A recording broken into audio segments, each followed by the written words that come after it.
Coming up on Mountain News at 6, an old elementary school in Perry County will come back to life as a temporary home for students at 2 schools heavily damaged by floodwaters.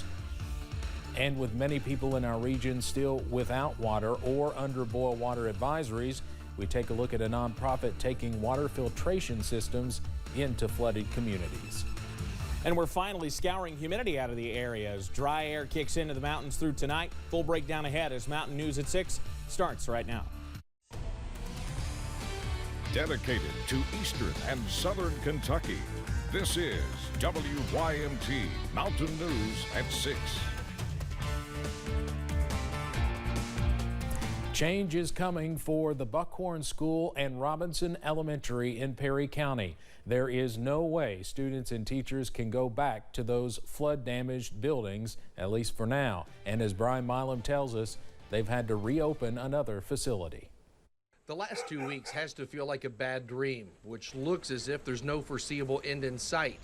We know lives have been wrecked, but the recovery is underway. We're at that point of it's time to quit mourning. It's time to start doing the work. James Fugit is set to begin his 9th year as a principal. He spent his first 3 years at A.B. Combs and the rest at Robinson. But now he's about to go back to where it all started.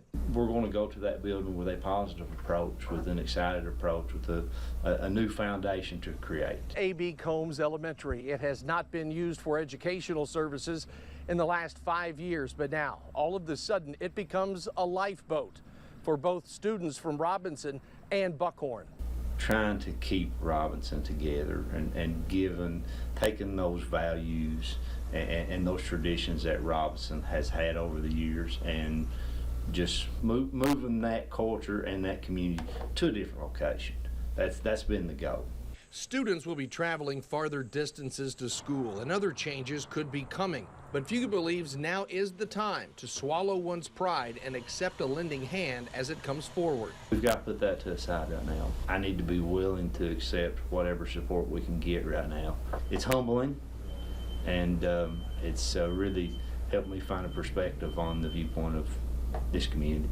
In Perry County, Brian Milam, WYMT Mountain News. Barring any other delays, school in Perry County is set to begin August 29th. School safety is, of course, a top priority as students return to the classroom, but districts are struggling to fulfill a new requirement for all campuses to have school resource officers. That deadline was supposed to be met by August 1st. Superintendent of Mercer County Schools, Jason Boer, says they've had a SRO opening since last spring. Not one person has submitted an application. A lot of 20 and 30-year-old police do not want to be in a school system because they got in to be a policeman to work the streets, and they want all that high action, high activity, a lot of stuff going on. In the schools around Kentucky, they're just getting a lot of that high crime. According to the Office of the State School Security Marshals, as of August 2021, 57% of schools did not have a sign. Pushed on to the south, so we're done with the rain for the most part. Few showers can't be ruled out, but the heavy rain is long gone. Upper 70s, low 80s at this hour, even a few mid 80s. Look at Manchester sitting at 85. The last of our showers, well to the south. Nothing we have to worry about tonight, but we'll keep an eye to the north. A few more showers along a frontal boundary, but part of that's fueled by the heat of the day, and we'll drop those in intensity and in quantity as we head through tonight. But that front's still working on through. I'll tell you why that's a good thing coming up. Low 60s out there tonight, partly cloudy, and maybe, again, a stray shower possible, especially the further north that you go. The very latest, though, on when we could see an increase, or I should say a decrease in the humidity. That's next in a few minutes. And thank you. The Pulaski County Sheriff's Department is investigating a deadly crash that happened late yesterday afternoon. Deputies say Crystal Crank was driving north on Highway 27 when she crossed into the oncoming lane and hit a car driven by Wesley Wall head-on. Wall was pronounced dead at the scene by the coroner. The passenger in Wall's car was also injured and taken to Lake Cumberland Regional Hospital. Deputies say while talking with Crank, they noticed a strong alcohol smell and said she had slurred speech, bloodshot eyes, and unsteady movement. Crank was arrested and faces several charges, including murder and DUI. Governor Beshear gave an update on the state's flood response today. The death toll from the flooding is now at 39. Another death was reported in Breathitt County, but state police say it is not one of the 2 women reported missing. Yesterday, the governor met with families in Letcher County. 2 weeks after the historic flood, crews are still trying to enter the next phase of recovery. Governor Beshear says he sees the response to the flooding in 3 phases: emergency, stabilization, and rebuilding. The Marshall University men's basketball team volunteered at the Flood Relief Distribution Center at the old J.C. Penney here in Hazard. Members of the team came from West Virginia to do what they could to support Eastern Kentuckians. Starting guard Tavion Kinsey says it was their duty to give back to the community, even if the flood happened in a different state. Our university has been trying to get our sports teams and our athletic teams to go out into the community and, try to give back. So when we heard about the flood down here, we decided that we were going to wake up and that we were going to go and help and do all that we could. I stopped by there earlier today and they were working hard. Kinsey says they hope to partner with Eastern Kentucky University for more flood relief efforts. Kids in Breathitt County were treated to a little fun in the sun today. A nice change of pace from weeks of dreary weather.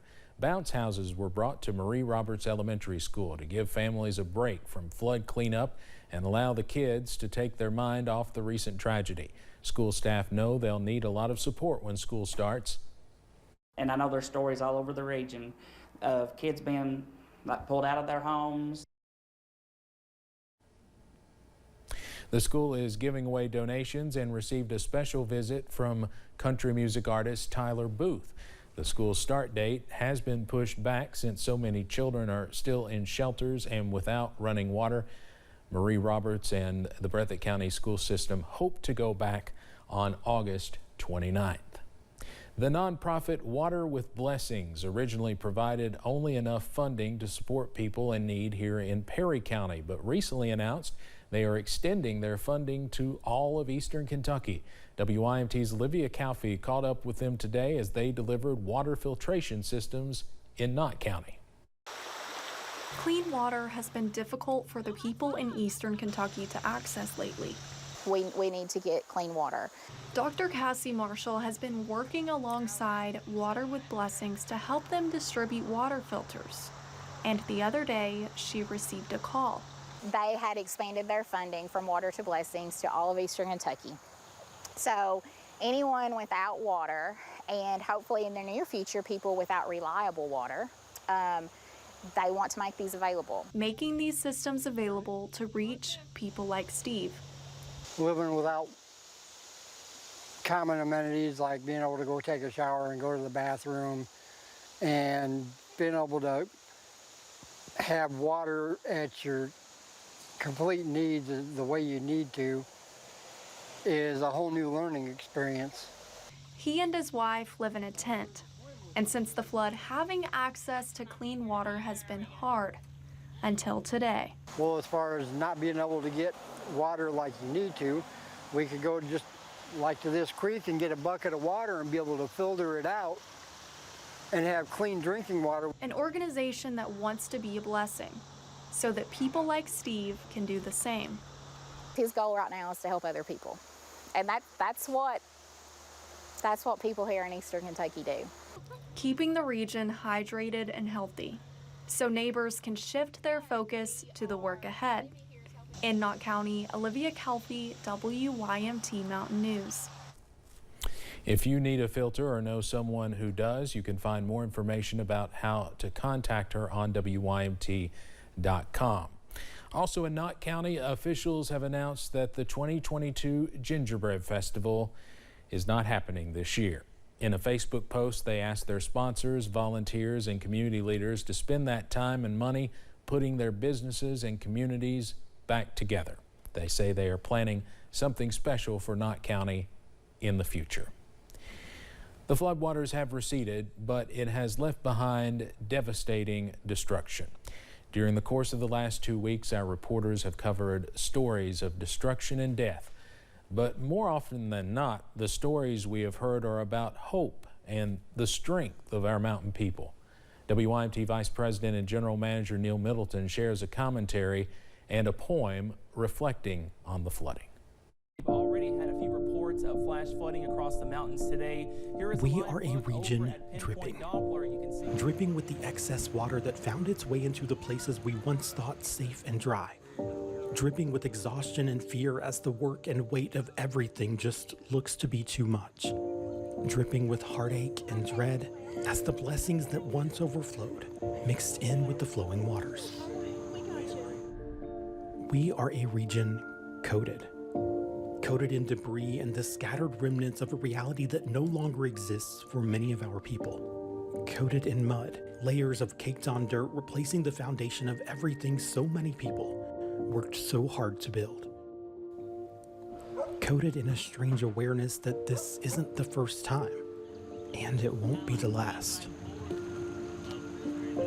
We are a region overwhelmed by the quickness of change and the shortness of life. Overwhelmed by the sheer magnitude of the waters that came and the work and worry they left behind.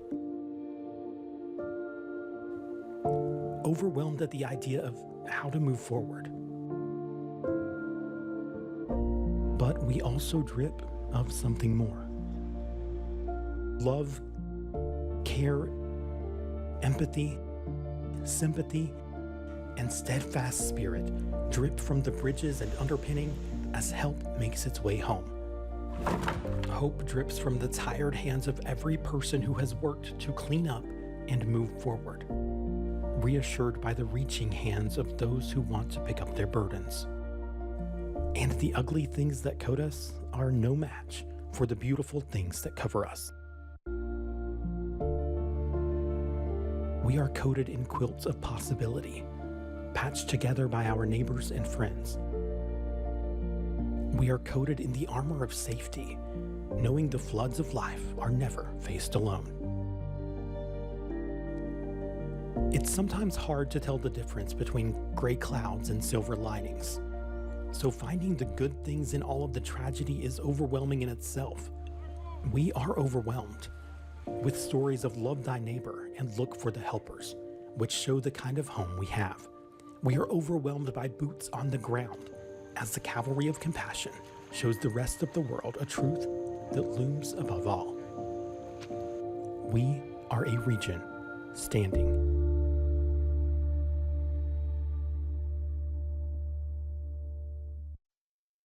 WYMT News app offers alerts on breaking stories as they happen, customized